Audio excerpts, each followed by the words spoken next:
What do you want to do? There's more to life than these four walls.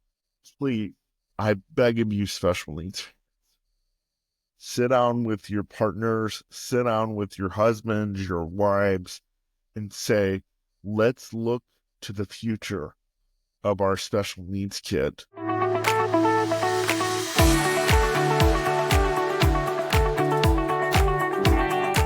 Hey, everybody. Welcome to the latest episode of the Nick Speaks podcast, the podcast dedicated to giving the disabled community a voice, where we speak up, speak out, and speak loud.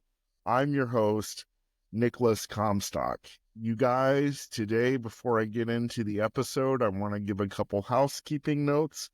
If you're listening to this podcast on Apple Podcasts, Spotify, wherever you get your podcasts, please rate and review this podcast so that other people know that this podcast is out there. And please share this podcast with your friends. Remember that you can also watch this podcast on my YouTube channel at Nicolas Comstock. And as of this recording, we are just like 5 or 10 subscribers away from 500 subscribers on my YouTube channel. So if you have not subscribed to my YouTube channel, please subscribe to my YouTube channel. Watch the podcast there. You can also listen to it there. There's an audio and a video version. And comment and let me know what you think of the show. Give me show ideas. If you're interested in coming on the show, please feel free to email me at nickspeaksofficial@gmail.com. You can also use that same email for speaking engagement requests or just to reach out to me and say, hey, what's up, Nicolicious? So I would love to hear from you guys. Feel free to do that anytime. Subscribe to this podcast on all the things, and also follow me on my TikTok at Nicolas Comstock. Okay, now that we've gotten the housekeeping notes out of the way, this is a very important episode in my opinion.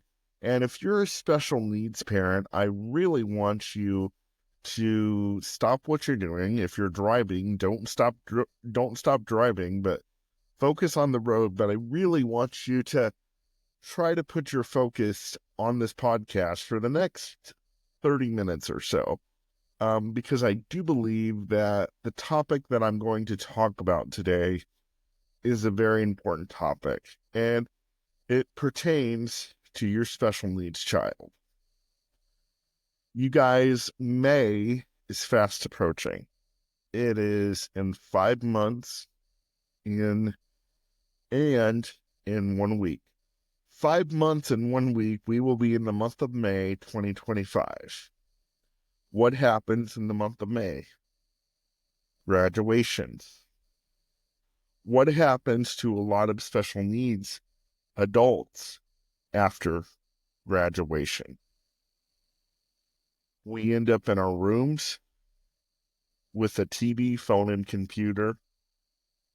And sadly, that becomes our life for the next 20 or 30 years, because our special needs parents don't know what to do with their son or daughter, and their son or daughter becomes depressed because when they were in school every day, they had a routine, they had friends, they knew what they were going to do every day, they had activities, and all of the sudden those things are gone. They don't exist anymore, and school was their one and only outlet to get out. You say, Nick, how is this true? How do you know that after school ends for my special needs son or daughter this year in May, that their life is going to drastically change and they're going to have no friends? Well, I'm not saying that that's going to happen for your special needs son or daughter, but more than likely it probably will. I hope it does not. And I can say that it might very likely happen because it happened to me. My access to the community for about the first 28 years of my life was um, church, school, home, church, school, home. And then once school got taken out of the equation around the age of 18 years of age, it was church, the occasional doctor's appointment, the occasional family outing, and home. And I was in a room with a TV, phone, and computer, and I felt very alone. I immediately became a member of what I call the Klingon Club. You say, Nick, what is the Klingon Club? The Klingon Club is a club that somebody becomes a part of when they find somebody, they find a friend, and that friend takes immediate interest in them. And so then, because that friend has taken immediate interest in them and really cares about them, that person who's been wanting that for so long, your special needs son or daughter, latches onto that person and starts blowing up their phone and wants to spend every waking moment that they can with this person because they love this person so much and they know that this person loves them. But after a while, the person who spent so much time with them and who poured so much in to your son or daughter gets smothered, and they start ignoring your son or daughter. And then your son or daughter starts to realize that this person who used to come around all the time doesn't come around, and they think it's because of them, and they don't feel loved anymore. And in actuality, that person that left your special needs son or daughter, it wasn't that they didn't love that person anymore. They just couldn't handle it because they were smothered and they had other things to do. And here your son and daughter goes back into their room with a TV, phone, and computer. And a lot of times, special needs families just say, I don't know what to do. They don't have friends anymore. They don't get text anymore. They don't get calls anymore. And then special needs families ride off into the sunset and then get doted on by their friends and family because they're such a good special needs parent, according to these onlookers, but yet their son and daughter sits in a room alone wondering why they don't have any friends. And it's because they clinged on so tight to the friendships that they did have that their friends just didn't know how to handle it, so they stopped coming around altogether. And then your son or daughter are always like, does anybody love me anymore? Does anybody care for me anymore? And you're just like, I'm trying to do my best, but I don't know what to do. When in actuality, your special needs child feels like a burden. And the reason they feel that way is because you, special needs parents, have even told them that you're too busy for them. You have all this work to do. You come home at the end of a 15 or 16-hour workday, tired and exhausted. And so that's the excuse that you give your special needs child as to why you can't take them out. You can't take them out for a nice dinner. You can't take them out with their friends because you're tired, but you have no problem going out with your friends, going out to dinner with your friends, going out to the movies with your friends. But all along, your special needs child sits in that room, depressed, alone, and wondering why they don't have any friends. You say, Nick, at least I didn't put them in a nursing home. Great. You want a cookie? You didn't put them in a nursing home so that they wouldn't get abused, but here's the thing. They're getting neglected and abused by you. And you know how you're neglecting them? By not making sure that they get out in the community, by not making sure that they have the community and the support that they deserve, by putting yourself before them. You say, well, at least I didn't put them in a nursing home. Well, maybe you should have, because at least maybe someone in that nursing home would show them the attention and the love and the affection that they deserve to get, because they're not getting it from you. And their lives are going to change become May 2025 because they don't have the forced friendships, as I like to call it, because, you know, they're in school 5 days a week. Maybe they go to school activities outside of school because they have a bus to pick them up. Well, you know, our schools like to preach inclusion. So, you know, they try to make the special needs kids feel important, and the special needs kids feel important at that time for those 8 to 10 hours, because, you know, the schools can't preach inclusion and then not be inclusive, right? But once that school bell rings and goes home and they go home for the day, what does your special needs son or daughter do? I don't know what they do, but I can tell you what I did. I couldn't wait for the next day of school, not because I enjoyed school, but because of my best friend that I got to hang out and be with. Because of I was gonna go to lunch and sit with my friends at lunch, and we were gonna talk and we were gonna laugh. But you know what happened? In May 2009, I lost contact with a lot of those friends.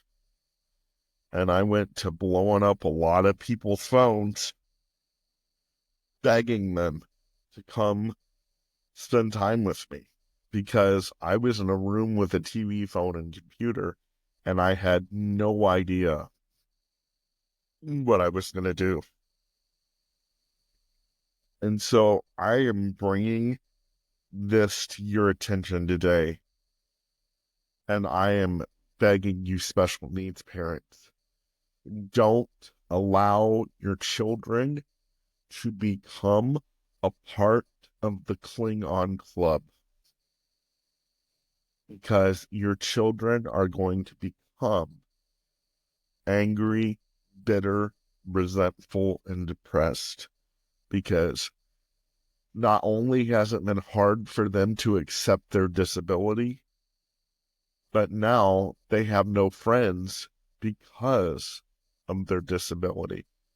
And not really because of their disability, but because you special needs parents do not make it a priority to make sure that your son and daughter is a part of the community outside of school, outside of the church, outside of their doctor's appointments. Your son or daughter needs to know that they can be included in every part of their community that they want to be included. Yes, you as a parent may need to put in a little bit of more effort, and you as a parent may become a little bit more exhausted. But you know what? That's just how the ball bounces. And you say, well, Nick, I didn't sign up to have a special needs child. I don't know how to handle this. Well, let me ask you something. Do you think your special needs child signed up to have a disability? Do you think they signed up to have someone wipe their butt the rest of their life, wipe their private areas the rest of their life, always have somebody with them, never to do anything on their own? That is that most people take for granted every day. Do you think your son and daughter signed up for that? No, we didn't sign up for that. And they need you to say, look, neither one of us signed up for this life, son or daughter, but you know what? I'm going to be right here with you, and I'm going to give you the most fulfilling life that I can give you, even if I die trying. You know, it always amazes me that parents take the time with their kids that don't have a disability to sit down with them and say, okay, what does the next few years look like for you after high school? What does the next few years look like for you after college? But they don't sit down with their special needs son or daughter, or they don't sit down with their special needs son or daughter's team at school and say, okay, what are the next few years going to look like for my kid? You know why? Because to be honest with you, having a special needs kid is really stressful anyway. So if they can just throw them in a room with a TV phone and computer, and if it looks like that they're happy with it, then they're okay. But a lot of times, let me tell you something, special needs parents, a lot of times your special needs young adults will put on a mask for you so they don't have to hear these words. Well, at least your situation isn't worse. You could be mentally retarded. You could be mentally challenged. That's what I grew up hearing. You know what? Yes, everyone's situation could be worse, whether you're disabled or not. But at the end of the day, whether you're disabled or not, everybody needs a support team that says, I'm always here for you no matter what. But it almost seems like special needs folks are expected to be happy that at least we're alive. At least we're not in a nursing home somewhere. At least we're not being physically, mentally, and emotionally and sexually abused. If we're in a room with a TV, phone, and computer, we should at least be happy with that because our situation could be a lot worse. And that mentality needs to change. That mentality needs to change, especially. You're not tired from a hard day of work. You're tired of being a special needs parent. And if you can throw your kid in a room with a TV, phone, and computer and give them fast food occasionally to make them happy, you feel that you've done your job. But what you've done, special needs parents, is isolate your kids even further. And you made them feel like a burden to you. And they don't want to let you know because all special needs folks, okay, maybe not all, but a lot of us already feel like a burden to society. And so we're not going to come out and tell you how we feel. We're not going to come out and say, hey, we would like to get out more. Because even if we do, you're going to say, well, I take you to church, I take you to doctor's appointments, and then after we go to the doctor's appointment, I take you to the drive-through. Yeah, you take us to the drive-through, and then you know what happens, special needs parents? You're physically taking care of us, and then you like to say, oh, you need to lose weight. Really? Well, you're the one that's bringing us the fast food. So what I want to say in this episode is that your special needs kids, parents, need as much planning for their future as your non-special needs kids. Because, like it or not, they are not going to be with you forever. You say, well, my kid is nonverbal. He or she is not going to be able to live a normal life. Oh, well, I believe with nonverbal kids now, they have devices where nonverbal kids can point and express what they want. So we can't use that as an excuse anymore. Well, my kid's nonverbal, so it really doesn't matter if we plan for their future. They matter. They matter. And you know what? Sitting in front of a TV, phone, and a computer gets annoying for everyone after a while. They may not feel comfortable telling you, maybe because you've given them, well, you need to be more grateful talk so much. I grew up with this. I know what I'm talking about. You know, I got all the speeches. Well, at least Mom and I took you out for breakfast this week. What? Once every couple of years, once every 6 months, I got to go out to breakfast with my mommy and daddy. Woohoo! Yay! They tell everybody I'm so smart, but they treat me like I'm a 5-year-old.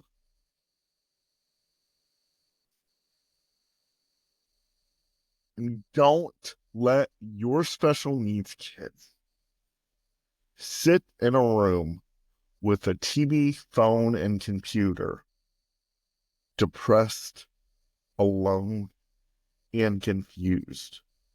Because you have said, there's not much more I can do. I don't know what to do. Listen, we live in the world of Google.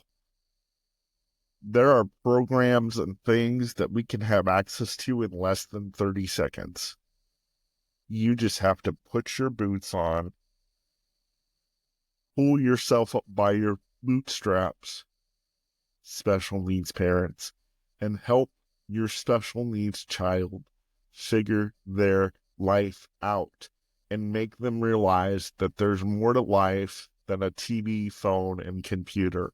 And yes, they can have healthy, meaningful friendships that do not have to be forced if you support them along this life's journey. I am begging you, special needs parents, do not allow your kid to sit there with a TV, phone, and computer and allow their potential that they can add to this world go to waste. Do not let. Just because you've gotten them to this point does not mean, sorry, my phone dropped, does not mean that you can give yourself a pat on the back, wash your hands, and say, good, I'm done. I've gotten them to this point. I don't know what to do now. I guess they'll be with me until I die. No, there's a world out there. Help your special needs child go explore it. Help them find a way that they can explore this world without you. Help them find a way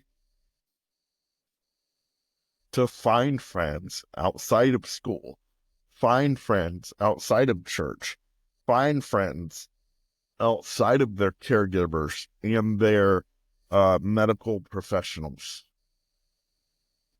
Don't put your special needs kids through what I've gone through the past 10 years of my life, which is trying to find my way, which is trying to find friends who want to go hang out, which is trying to force friendships with people who really have no interest. Take the next step and don't wait until summer of 2025 after school is over, after they've sung the last graduation song, to say, okay, now what do we do with my special needs child now that they're out of school? Now that the age of 21 has hit, because a lot of special needs kids can stay in school until the age of 21.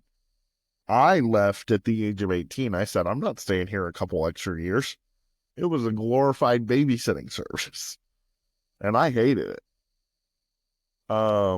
But I left without a plan, and it's because those around me didn't think of a plan for me and with me.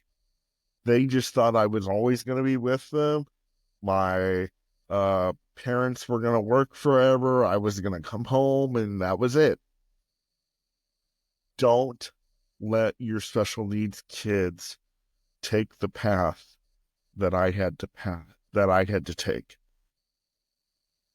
which is a path that I took alone, a path that was very isolating, a path that I would not wish on my worst enemy, and a path that too many special needs young people are on because they don't have enough people who care about them and who are willing to get off their ass and say, let's figure out your life. What do you want to do? There's more to life than these four walls.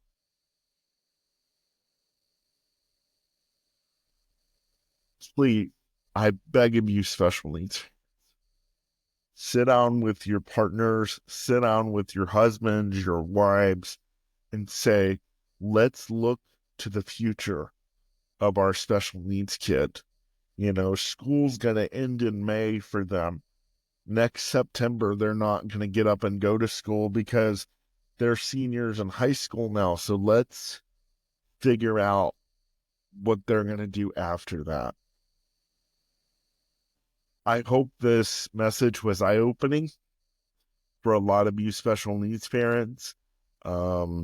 This is something that is very personal to me. This is something that I'm still struggling with to this day, which is one of the reasons why I started the podcast, to get my story out there and to really share with you what I went through so that you don't go through the same things with your special needs kids. And I really hope that this message today really causes you to think about the next steps that you need to help your special needs son or daughter take. And you need to let them know that I'm not going to let you sit in a room with a TV, phone, and computer. We're going to get out and discover this world. We're going to get out and get you working. And if there's nobody that'll hire you, we'll figure out a way to start your own business. Because unfortunately, that's what a lot of special needs folks have to do. We have to start our own business because there's not a lot of people out there that'll hire us. That's another topic for another day. If you guys would like to talk about, the difficulties of getting hired as a person with a disability and the challenges that you had to face, go ahead and email me. I would love to do several shows on the topic. because we have got to do a better job of getting people with disabilities more integrated into our communities. And the only way we're going to do a better job of getting people with disabilities more integrated into our communities is if the people around us start speaking up and saying, hey, putting our kids into a day program all day isn't a good thing. Putting our kids into a room with a TV, phone, and computer is not good for them. And I will not stand for that. They need to be in a community where they're making a difference and they're giving back and they're feeling loved. So I really hope that you special needs parents take this message to heart and share this with your friends, share this with your school districts, and let's start getting special needs young folks' lives outside of school and outside of church and outside of our medical appointments, because there is so much more to life than medical appointments, church, and the occasional outing with the family in school. There is so much more to life, and special needs folks deserve to experience it. Thank you so much for listening to this episode today. Um, Again, this is the podcast Nick Speaks, the podcast dedicated to giving the disabled community a voice, where we speak up, speak out, and speak loud. Feel free to email me, like, and rate this podcast, and I will see you in the next installment. Thanks, guys. Bye.